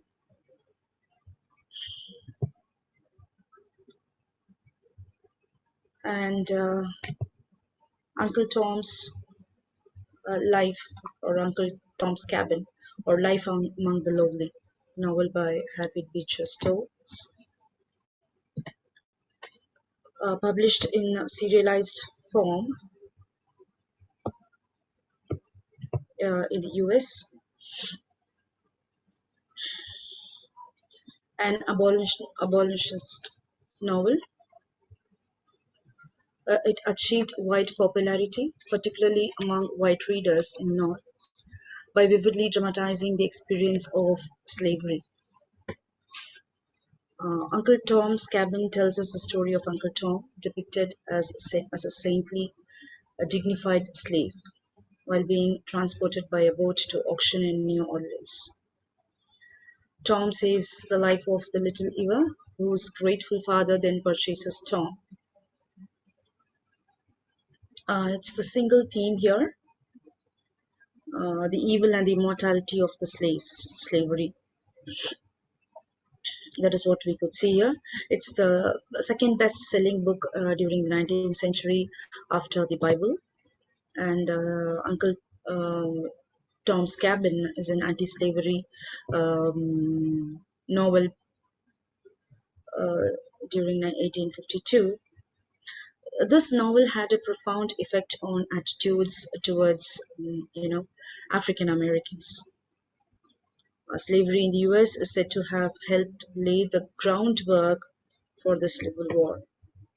This was, the groundwork, the foundation to which on which this Civil War was built upon. And as I was just giving you this story, Tom saves the life of little girl Eva, whose grateful father then purchases Tom. And Eva and Tom soon became great friends. Always frail, Eva's health begins to decline rapidly, and on her deathbed, she asks her father to free all his slaves. He makes plans to do so, but is then killed, and the brutal Simon, Tom's new owner, has Tom whipped to death after he refuses to divulge the whereabouts of certain runaway slaves. Here, Tom maintains a steadfastly Christian attitude toward his own suffering, and Stove imbues Tom's death with echoes of Christ's. Here we can see a novel which has a single theme, while Stove weaves other sub-themes into this novel of, moral authority of motherhood, and also, redeeming possibilities offered by the redemption, or the possibilities of redemption by the Christianity. This is also a sentimental novel which depicts the reality of slavery, while also asserting that Christian love can overcome slavery. It is through love you can overcome this. And it's also the fuel of the abolitionist of slavery. It was, it focused on, it focused on the families separated, and the feelings of the slaves, and also the sub-themes here we could mention here is the temperance, and also the style of this Uncle Tom's Cabin. It's sentimental and melodramatic style, and also there are female main characters in this novel, and the what the African Americans have felt is that there's the harsh colonialization of the country, and how this slavery was still carried on brutally. This Uncle Tom's Cabin, more than 300,000 copies of Uncle Tom's Cabin was sold in the US during the year after its publication. And it also sold well in England. It was adapted for theatre multiple times, beginning in 1852, where Aiken just redefined it, because the novel made use of themes and techniques of a theatrical melodrama popular at that time. Its transition to the stage was easy, so its adaptation was taken out by George Aiken, which we can see in the drama. So this particular Uncle Tom's Cabin just was it was like a winning experience for the writer, because people just were able to understand the reality of the slavery, and all worked together for abolishing this slavery. And I think we have come to the end of the series of this lecture. We're focusing on drama. George Aiken's play Uncle Tom's Cabin, based on Stowe's novel. George Aiken was a 19th century American playwright and actor who's best known for his writing most popular of the numerous stage adaptations of Harriet Beecher Stowe's Uncle Tom's Cabin. Um, it's a melodramatic play, does not stray far from Harriet Beecher Stowe's classic novel of social reforms. It is the presentation of the story where the plot of the stage production differs from Stowe's vision in the original novel. It is dramatized, and it just the presentation of the story and the plot stage production differs from Stowe's vision of the original novel, and also it underwent a constant process of adaptation and revision. From the beginning, melodrama, literally a play with music, a play beautifully interpressed with singing and dancing. The tone of the article indicated the novel transformation to the stage was hardly a very big surprise. The change of the dramatization of it was very surprising. George Aiken was 19th century American playwright and actor who is best known for writing the most popular and numerous stage adaptations of Harriet Beecher Stowe's Uncle Tom's Cabin. Aiken was a writer of 10 novels before he turned to theatre. He became an actor in the troupe of his cousin, George C. Howard, in 1852, shortly after the publication of Stowe's Uncle Tom's Cabin. And Aiken wrote his stage adaptation. Apart from this, his other works include a dramatization of Anne Stephens' novel, The Old Homestead. He retired from the stage in 1867. This plays a huge part of both theatre history and history itself. As I told you, the immense success of this dramatization of this Uncle Tom's Cabin, the third adaptation of the narrative, must have been a big surprise because Aiken's version was said to be the first play offered on Broadway theatre and was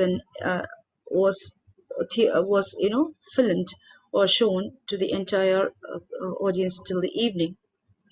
And also apart from this, he wrote a 6-act version that moved to the end of the novel, dramatizing all the sequels.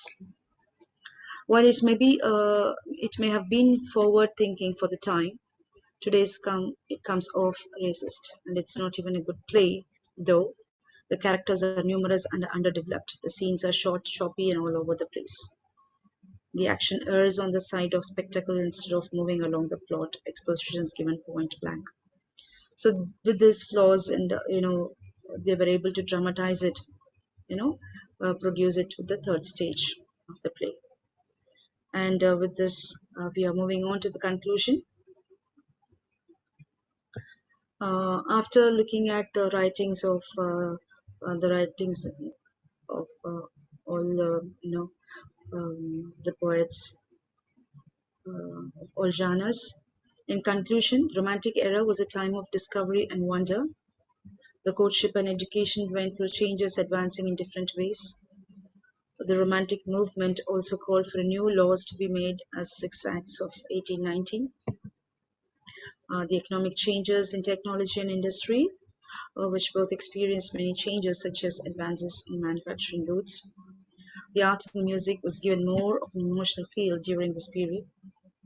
The Romantic era was a time of great influence that helped form the world to how it is today. The use of Romanticism in literature appeals to our dreamy inner self. It helps transcend the boundaries that are set by rational thinking. It helps us to understand the wholesome truth instead of just making conclusions on what we see or derive by logical reasoning. As the Romantic period itself says, okay, it should be related to romance and all that, but still, the writers were more focused on abolishing slavery, which was, seen in almost all the writings of the writers. There are so many things in this world beyond our understanding. We can say that the urge to know the unknown is expressed during the Romantic period, which was very true. I finally would like to end this session with a quote by Edward Abbey.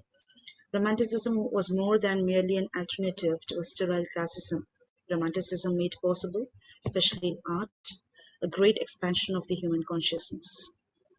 With this, I thank everyone for listening and participation, and I once again thank Dr.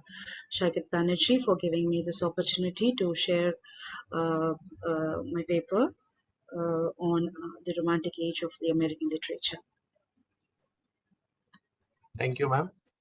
In spite of the physical ailment, you have spoken for almost 2 hours. I can very well understand the post-COVID scenario and situations that one passes through. And one of the problems that one passes through is breathlessness Yes. and continuity in speaking. As of now, if you ask me, I will not be able to talk for more than 20 minutes at a stretch.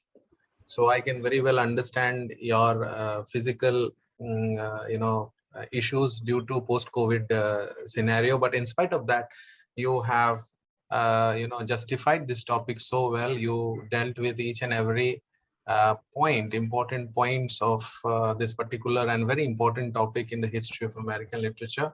So words are not enough to thank you for the dedication that you have shown towards our lecture series and taking our lecture series so seriously and so passionately. So thank you so much from Team VOYAGE. Thank you, sir. Thank There you. are a few questions, ma'am. Sure. If I may, I'll put forward a few questions, pertinent questions.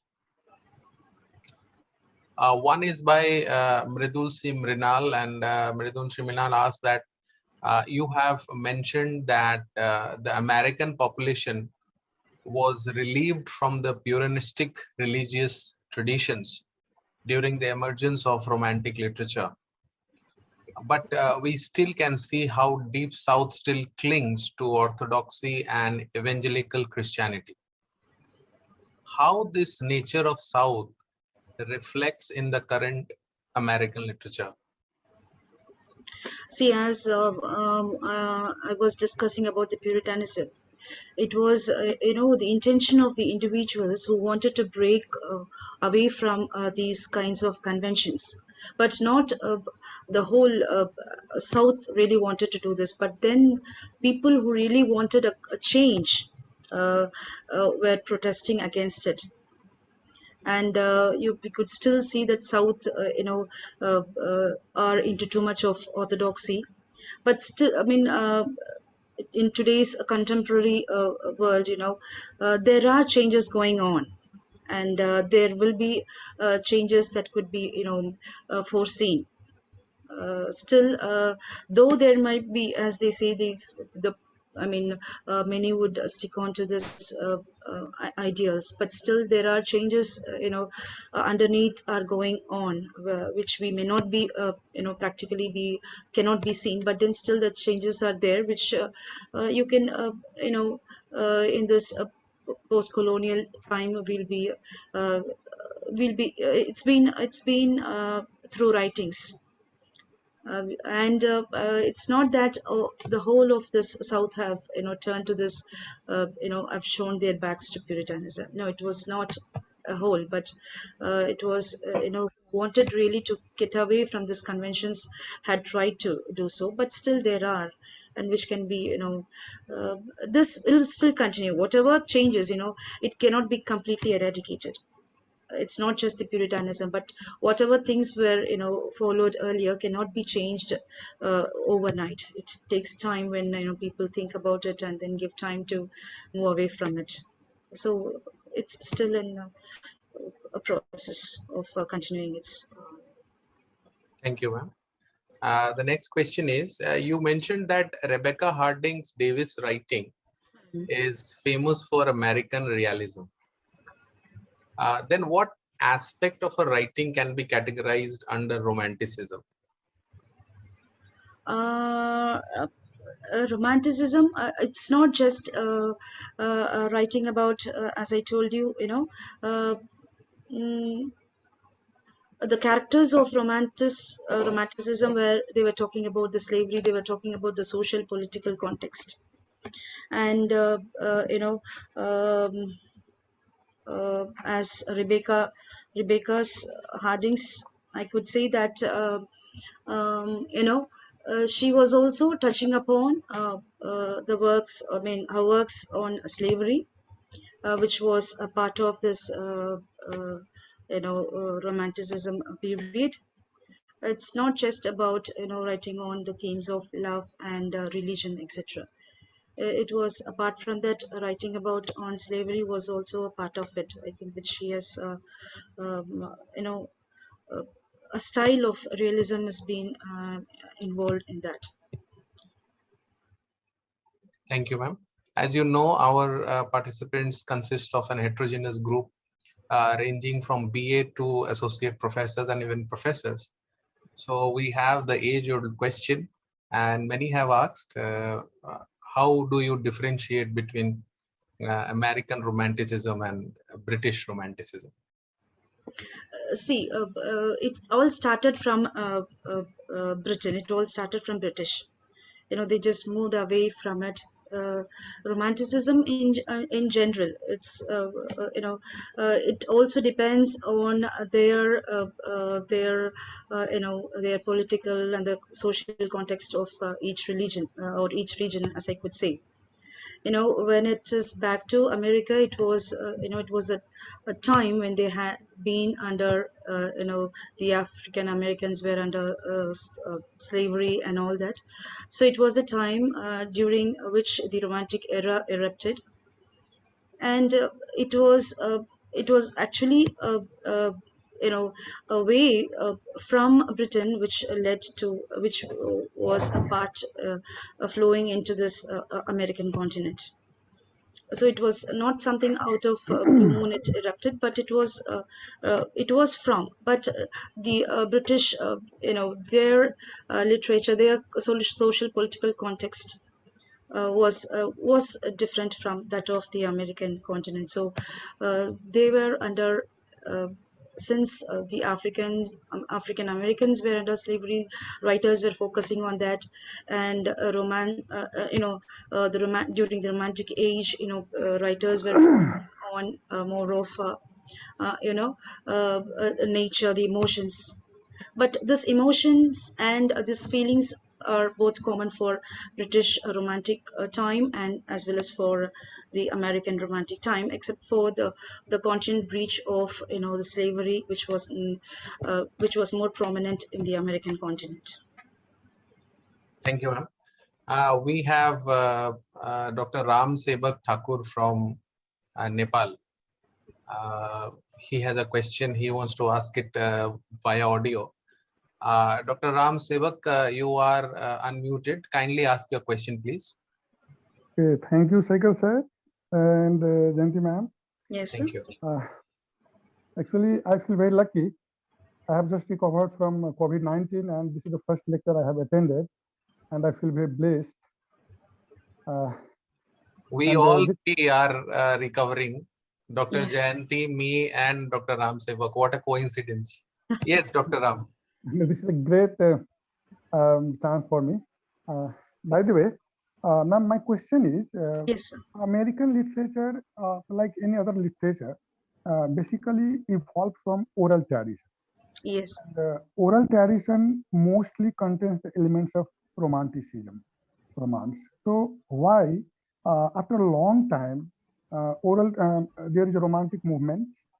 And first thing, and the second thing, if romanticism was a kind of revolution, revolt against the established neoclassic, in what way we can differentiate romanticism and modernism? The first question was not that very clear. Can you repeat the first question, sir? First question is, how can we differentiate American oral literature from Romanticism? Okay. First. And second question, if both modernism and Romanticism both evolved out of revolt against the established rules and regulations, in what way Romanticism and modernism are similar and different? Okay, so the first question is how the oral literature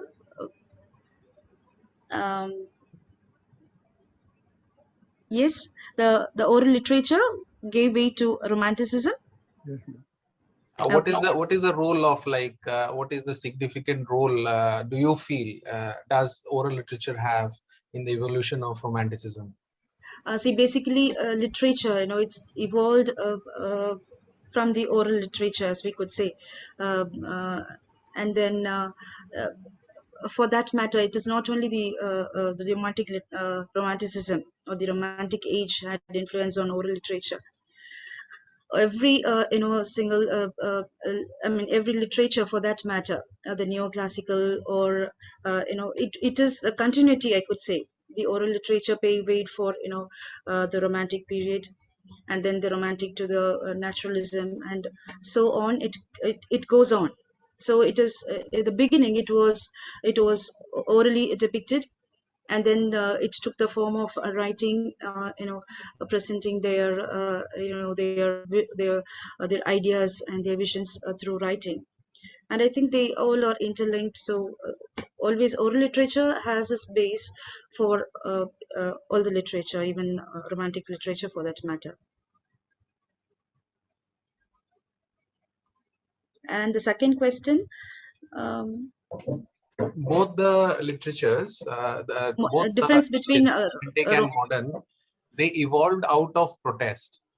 So what is the difference of if they both revolved out of protest, so what is the difference in their nature and characteristics in terms of Romanticism and modernism? Both came out of revolt, but Romanticism, as I told you, the basic idea behind every revolt was their social and the political context. So during the Romantic time, it was the social unrest was the social political context was revolving around the abolishing of slavery. And so it was during that particular period, and also people who were suppressed in the name of religion had to come out. So this revolt, they emerged out of it. Modernism, during their time, it is their writings, they just wanted to move out of their own situations, which was foreseen by their which they have already seen, which they have underwent. They just wanted to move away from what they expected to a betterment for their literature, or to it's to put it in simple way, they just wanted to break from what was there to a higher or an elevated source for living or for writing. So both evolved. It was the political or social unrest which led them to go to a new beginning. It all depends on their the background of how this modern literature had to undergo. Thank you, ma'am. We take the last question of the day. The last question is by Antonina from Ukraine. Good to see Antonina again. Yes, yes, I'm Antonina, delighted. your question. Yes, thank you for giving me the floor, just for asking the questions. Thanks a lot. So, and my question is the following. Do you think that there are some authors that have been neglected, so were neglected in the period of Romanticism in America? So this is my first question, in your opinion. And the second one, did Romanticism have its specific language? I mean, in the direct sense, not, so just the very language that we write with the help of which we write in poetry and prose? Thanks a lot. Okay, I'll just go to your second question first. There was a language which was easy for the commoners to understand, especially when it comes to poetry. And also, as I said, it was the individualism was given importance. When when individualism was given importance, it depends on the poets. They used a simple language, and also which was easily understandable by the commoners.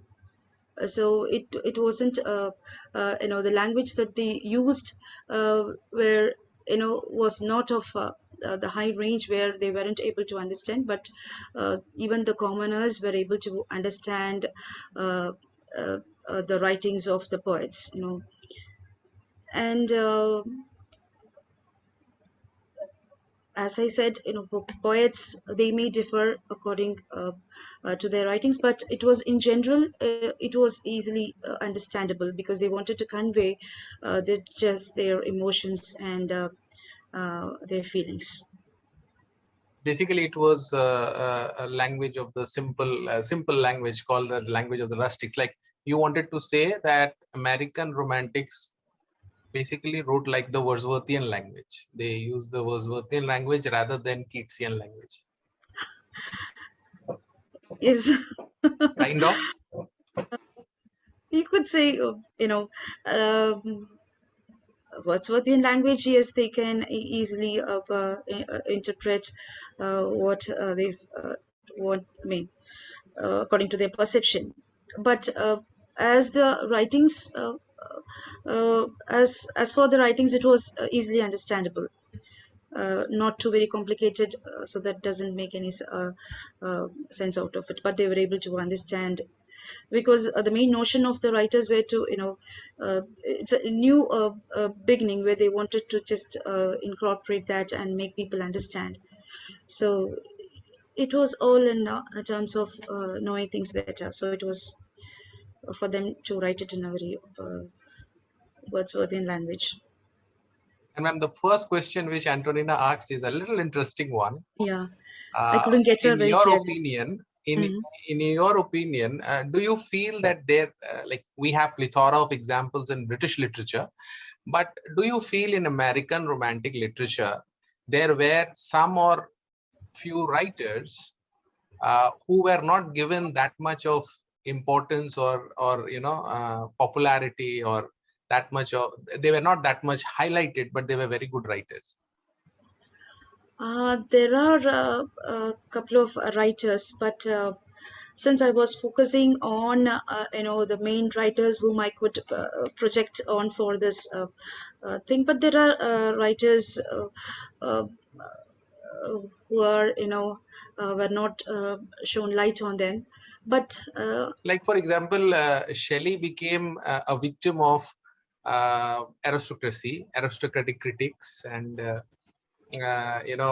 he was never at all appreciated for the kind of writing he wrote because of the politics of aristocracy, because yes, the critics belong from aristocratic class, and he himself, being an aristocrat, criticized the aristocrats.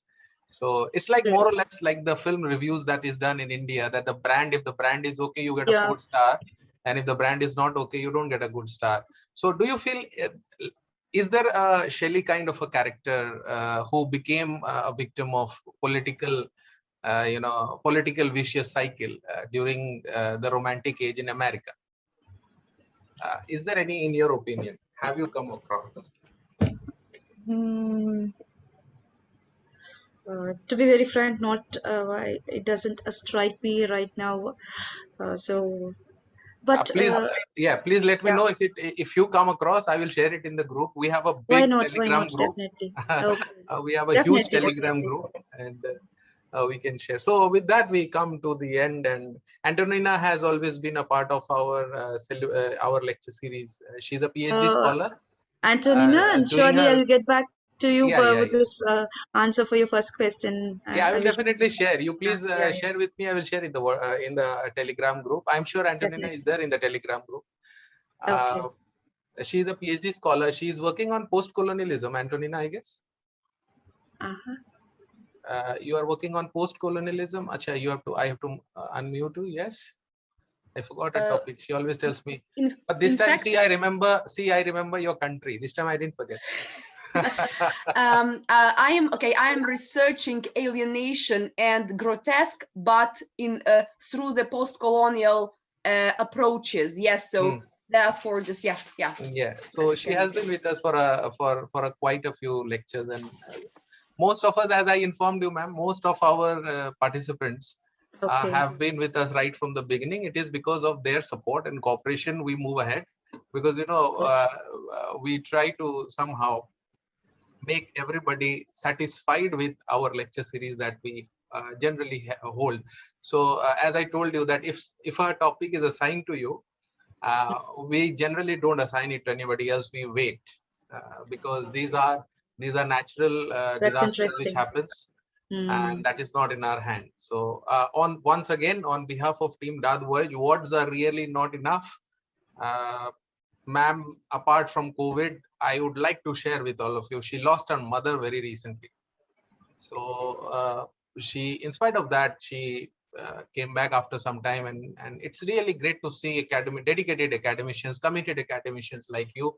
It's great to see that our DAATH Voyage lecture series is given that much of importance, priority. And on behalf of Team DAATH Voyage, ma'am, words are not enough to thank you for your dedication and support and cooperation and your efforts.